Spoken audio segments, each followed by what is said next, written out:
大家好，欢迎收看好剧慢聊，我是老李。在这里，我想和大家一起聊一聊经典美剧。一部经典的影视作品就像陈年佳酿，值得细细品味。我希望通过对剧情人物的深入挖掘和分析，带大家一起品味经典，努力不做流水账。今天我们要聊的是美剧《Better Call Saul》。《Better Call Saul》中文名字也叫《风骚律师》。作为《绝命毒师》的衍生剧，它在北美的受欢迎程度几乎要超过《绝命毒师》。没有看过《绝命毒师》的同学也可以先看这部剧。它讲述的故事是发生在《绝命毒师》的6年前，也就是2002年。影片重点讲述了在遇见老白之前的 Saul Goodman 的成长历程。那时候的 Saul 还叫 Jimmy McGill。本片将循序渐进地描写 Jimmy 怎样在6年时间里一步一步蜕变成为 Saul Goodman。同时，这部剧也交代了《绝命毒师》里大部分角色的成长经历。喜欢看《绝命毒师》的同学千万不要错过这部经典美剧。第一集开场，不同于大部分影视作品，导演先用了黑白镜头来呈现本剧主角 Jimmy 在 Omaha、Nebraska 的一家烘焙连锁店 Cinnabon 做店长，算是实现了他在《绝命毒师》里提到的愿望。当然，细心的同学会发现他的名牌上写的是 Ginny， 暗示他在用虚假的身份生活着，他的逃难并没有结束。一个陌生人的无意凝视都会让 Saul 心情紧绷，提心吊胆的日子似乎没有尽头。镜头从黑白切回彩色，也把观众拉回到6年前的时间线上。当时的 Jimmy 还是一个不入流的小律师，但是他本性善良，工作勤奋努力，和《绝命毒师》里的 Saul Goodman 判若两人。Jimmy 的第一个案子是要帮3个叛逆中学生做公共辩护。美国这边法律规定，每位公民都有权利请律师为自己辩护。对于付不起高昂律师费的穷人，可以申请公共辩护律师。Jimmy 就是其中之一。律师费是由政府承担，自己不需要花1分钱也能享受到律师服务。由于公共辩护是政府给公民的社会福利，所以公共辩护律师拿到的酬劳是比较低的。所谓吃的是草，挤的是奶。这部剧虽然是以律政为背景，但是重点却不在律政，所以就不再多做介绍。以后做常规律政片可以跟大家细讲。说回这件案子，虽然 Jimmy 知道这个案子胜算不大，但是还是十分努力地做准备。开庭前，他反复地练习着辩护陈词，为了自己的辩护人争取每一分希望。在法庭上 ，Jimmy 夸张的肢体动作和情感十足的演讲似乎对陪审团很奏效。这也成为了日后 Saul 惯用的招牌辩护策略。再看对面作为起诉方的检察官，很平静地坐着，一言不发，甚至连一点表情都懒得浪费。等 Jimmy 滔滔不绝地讲完后，检察官默默地播放了被告的犯罪录像。3个少年的所作所为令人发指， Jimmy 的辩护失败也是预料之中。努力工作换回的酬劳却少得可怜，然而抱怨和争吵也解决不了问题。Jimmy 开上自己的双色汽车离开法院，这里导演还特意给了 Esteem 的特写，意味深长。开车行驶到大门口，剧中另一重要人物出场，硬汉老麦 Mike Ehrmantraut。他现在是个看门大爷，但是一个刚正不阿的看门大爷。这部剧在接下来也会讲到他是怎么一步一步堕落为黑帮打手的。靠天吃饭的 Jimmy 生活拮据，停车费也会讨价还价，但任凭 Jimmy 巧舌如簧，老麦就是不肯通融。Jimmy 当然不满足于做个靠天吃饭的公共辩护律师，在业余时间也努力地争取能揽到私活。他从报纸上看到的一则消息嗅出了商机，就在协议签字的节点被贪官老婆拦下。煮熟的鸭子快要吃到嘴里了，结果还是飞了。心有不甘的 Jimmy 开车回去路上不幸遇到了碰瓷儿两兄弟，两兄弟一唱一和，配合完美。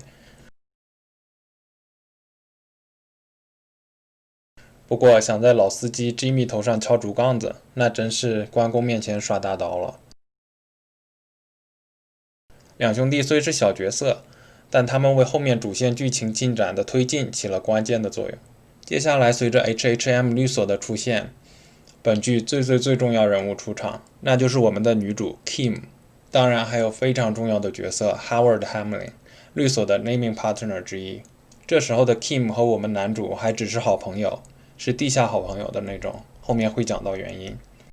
HHM 最后一个字母 M 代表的就是 McGill， 不过不是 Jimmy McGill， 而是 Chuck McGill， 他是男主的哥哥，是 HHM 的创始合伙人之一。这时候的 Chuck 好久没去公司上班了，而且很可能永远不能来上班了。看到这里，我还以为是得了绝症，命不久矣。结果，等会儿说。Howard 虽然知道这些情况，但每个月仍给不来上班的 Chuck 开着基本工资，而我们男主 Jimmy 看透了 Howard 的想法。一个公司的股东因为生活不能自理，不再参与公司事务，公司就要把合伙人的股份清算，而这是很大一笔钱。这样做的话 ，HHM 就要面临倒闭的风险。Howard 是抱着清楚装糊涂，并且人也是巧舌如簧，所以 Howard 和 Jimmy 算是棋逢对手。而这时势单力薄的 Jimmy 还不是 Howard 的对手，因为就连哥哥也站队 Howard。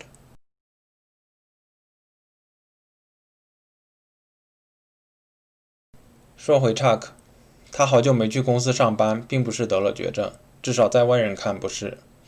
他自己觉得自己得的是很严重的电磁场不耐症。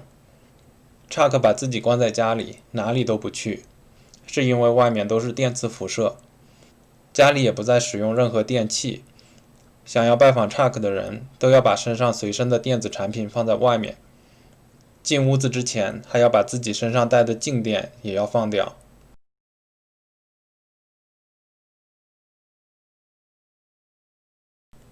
不能使用电器的 Chuck 只能找替代品，用煤油灯照明，用燃气灶做饭，用机械打字机写文件，用加了冰块的保温箱储存食物等等。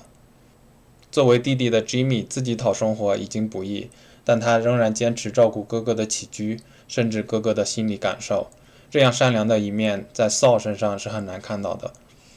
虽然 Jimmy 为哥哥做了很多， Chuck 还是对 Jimmy 要求很严格，因为 Jimmy 从小就是出了名的小混混。有些观众可能觉得 Chuck 对 Jimmy 很命很刻薄，不过我相信 Chuck 人本心是好的，也是真心对 Jimmy 好，只是稍微有些不近人情。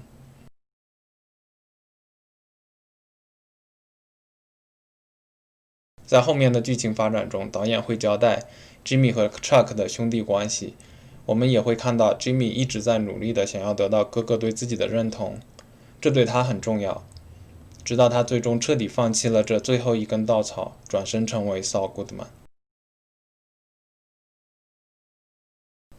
镜头再次回到碰瓷兄弟，导演通过 Jimmy 和他们的对话交代了 Jimmy 的部分前科。在老家 ，Jimmy 是个人见人躲的碰瓷大师。Jimmy 找到两兄弟是想把以前惯用的碰瓷手段用在贪官夫妇身上，让兄弟两人碰瓷贪官老婆，而自己可以做一个雪中送炭的人，试图拉近和目标人物的关系。这时的 Jimmy 已经渐渐走向了律师从业者的道德边缘，生活所迫，身不由己。当然，这些都是借口。然而人算不如天算，如果说碰瓷兄弟碰瓷 Jimmy 是碰到了铁板，那这回他们碰瓷碰到的就是阎王爷的奶奶了。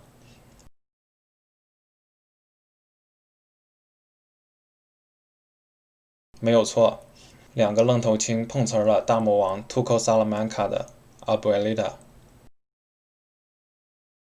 不久，倒了一天霉的 Jimmy 也匆匆赶来，却也是主动送到了枪口上。第一集到这里就讲完了。这一集的片名叫 Uno， 翻译成英文是 One， 就是起始点的意思。导演在这一集主要做主线故事的铺垫，下一集的故事进展更加精彩。大家有好的想法或者建议，欢迎留言讨论。You have 0 messages. 感谢收看好剧漫聊，欢迎大家订阅我的频道，也请大家点赞支持我。我是老李，我们下一集不见不散。